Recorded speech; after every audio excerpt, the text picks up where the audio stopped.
এটা শুধুমাত্র আমরা মেসেজ দিচ্ছি। আমরা শুধু আজকে জনগণের কাছে শেখ হাসিনার মেসেজ দিয়ে যাচ্ছি।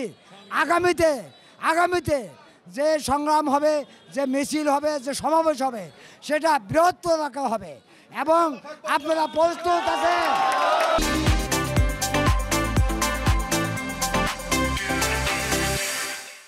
এই গণমানুষের নেতা নেত্রী জননেত্রী শেখ হাসিনা তাকে ষড়যন্ত্র করে এই বাংলার মাটি থেকে তাকে বিদেশের মাটিতে দায়িত্বে বাধ্য করেছে। আমাদের সংগ্রাম থাকবে, আমাদের ঐক্যবদ্ধ থাকবে। আগামী যতদিন পর্যন্ত এই শেখ হাসিনাকে এই বাংলাদেশে ফিরিয়ে আনতে না পারবো, ততদিন পর্যন্ত আমাদের এই সংগ্রাম চলবে। এই আপামর জনগণ, এই এলাকার মানুষ ঐক্যবদ্ধভাবে আমরা শেখ হাসিনাকে ফিরিয়ে আনবো। এই হোক আগামী দিনের প্রত্যাশা, এই হোক আগামী দিনের স্লোগান। জয় বাংলা, জয় বঙ্গবন্ধু।